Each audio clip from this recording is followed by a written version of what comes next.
Alleluia, Alleluia, Alleluia, Alleluia.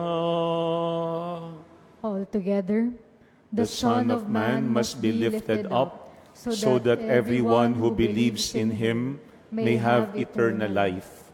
Alleluia. Alleluia, Alleluia, Alleluia, Alleluia, Alleluia, Alleluia. My dear sisters and brothers, the Lord be with you. And with your spirit. A reading from the Holy Gospel according to John. Glory to you, O Lord. Jesus said to Nicodemus, "You must be born from above. The wind blows where it wills, and you can hear the sound it makes, but you do not know where it comes from or where it goes. So it is with everyone who is born of the Spirit." Nicodemus answered and said to him, "How can this happen?" Jesus answered and said to him, "You are the teacher of Israel, and you do not understand this? Amen, amen, I say to you, we speak of what we know and we testify to what we have seen. But you people do not accept our testimony. If I tell you about earthly things and you do not believe, how will you believe if I tell you about heavenly things? No one has gone up to heaven except the one who has come down from heaven, the Son of Man. And just as Moses lifted up the serpent in the desert, so must the Son of Man be lifted up, so that everyone who believes in him may have eternal life." My dear friends, the Gospel of the Lord. Praise to you, Lord Jesus Christ. Please be seated for a while again, my dear friends. Good evening. If you notice, our Gospel today is a continuation of what we had yesterday, the conversation between Jesus and Nicodemus.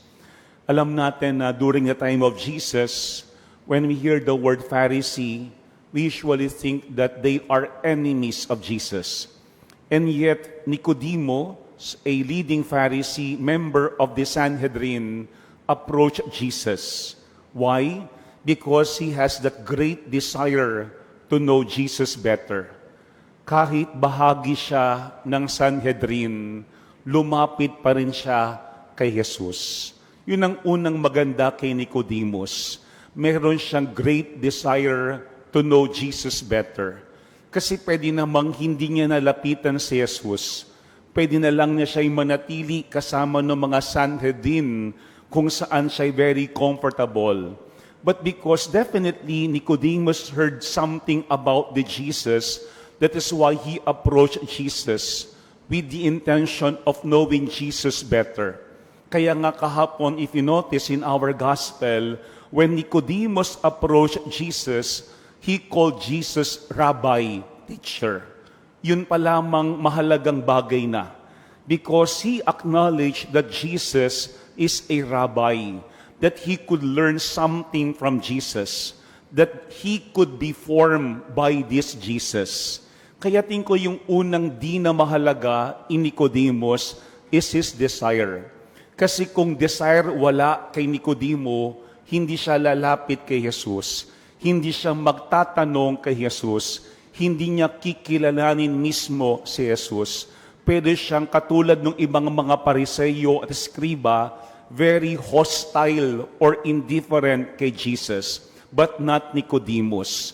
Kaya yung unang D kay Nicodemus is his desire. Pero yung second D that we could see also in Nicodemus is his disposition. Kasi when he approached Jesus, he has a lot of questions. And yet here in our gospel, Nicodemus was very open, at the same time very humble. Kaya nga in our gospel, he had been asking Jesus certain questions. Ang sabi niya kay Jesus, how can this happen? Ito yung disposition ni Nicodemo knowing that this Jesus can teach his something.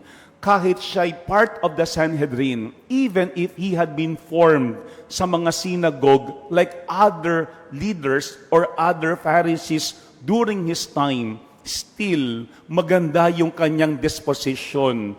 Hindi siya very defensive in front of Jesus. He was very open and very humble in listening to Jesus. Kasi baka may mga pakakataon, we are approaching someone, pero yung problem sa atin, yung ating disposition. Baka sarado na yung ating isip. Baka sarado yung ating puso.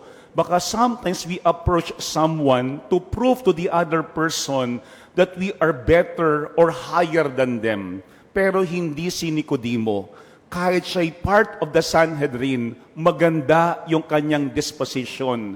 Kasi sa kanyang disposition, ating nakita yung kanyang sincerity, yung kanyang openness, yung kanyang readiness to be formed by Jesus. Kaya ito yung pangalawang magandang ating tignan, disposition. Kasi baka may mga pakakataon, kahit tayo nagtatanong, pero pinapakita natin na tayo ay mas magaling, mas angat kaysa sa ating kapwa. Kapag yon ang nangyayari, walang kahihinatnan yung ating pag-uusap. Bakit? Kasi lagi natin papatunayan lamang that we are greater or better than the other person, but not Nicodemus. Pero yung pangatlong D that we see today in our gospel is the direction where all this thing is leading. Kasi at the end of our gospel, Jesus said to Nicodemus, just as Moses lifted up the serpent in the desert, so must the Son of Man be lifted up, so that everyone who believes in Him may have eternal life. Dun inaakay ni Jesus si Nicodemo. Hindi lamang para siya'y makilala, hindi lamang para maintindihan ni Nicodemo yung mga tinuturo ni Jesus, kung hindi para din maunawaan ni Nicodemo why Jesus has been sent by the Father. Kung hindi yung ang Ama ibinigay si Jesus para iligtas ang lahat. Kaya nga ito yung pangatlong ating tignan, yung direction. Because tomorrow in our gospel, Jesus will explain bakit ba talaga siya ibinigay, pinadala ng Ama para ipakita yung pag-ibig ng Ama sa atin. Kasi at the end, ang pinakamahalaga is not simply to know Jesus. Ang pinakamahalaga is to understand also why Jesus had been sent. Ano yun dahilan na yun? Yung pag-ibig mismo ng Panginoon sa atin. Because God wants to have a deep relationship with us. Kaya nga kailangan ipaisantabi ni Nicodemo ano yung kanyang nalalaman dati para merong maibigay sa kanya ang Panginoon. Ano yun? Yung pag-ibig at kaligtasan. Tingin ko minsan, dyan tayo nakakaroon ng problema. Kapag pakiramdam natin, marami na tayong alam. Kapag pakiramdam natin, punong-puno na tayo sa ating mga kalooban. Kasi kapag ganoon, hindi tayo pwedeng lagyan at bigyan ng Panginoon ng mga bagong biyaya sa ating buhay. Tatlong D ang mahalaga kay Nicodemo that we could imitate. First D, desire. Sana simula pa lamang we have that desire to know Jesus better. Pangalawang D, disposition. Kasi yung desire is not enough. But when we approach Jesus, we have to remain open and humble on how Jesus can teach us and can form us. Hindi natin kinakailangan laging patunayan na tayo ay may alam at mas nakakaangat sa ating kapwa. Ang mahalaga lagi ay kabukasan. Pero pangatlo at panghuling D, yung direction. Ang pinakamahalaga is at the end, we come to realize how much the Father loves us by giving us Jesus. Kasi baliwala yung ating pagkakilala kay Jesus kung ating hindi naman nararamdaman kung gaano tayo kamahal mismo ng Panginoon. Sa ating ebanghelyo, maraming alam si Nicodemo, pero handa siyang ipaisantabi yung kanyang mga alam para siya'y maturuan at mahubog ni Kristo. Hilingin natin sa Diyos, tanggalin sa ating mga puso ang kayabangan para sa isang banda tayo ay maturuan at mabigyan ng mga biyaya at grasya ng Panginoon. Amen. Mga kapatid, sana katulad ni Nicodemus, yung ating pakikipag-usap kay Jesus ay humantong hindi lamang sa ating pagkakilala kay Jesus, kung hindi sa ating mas malalim na relasyon at ugnayan kay Jesus. And that can only happen if we have that great desire and right disposition whenever we talk to Jesus. The Lord be with you.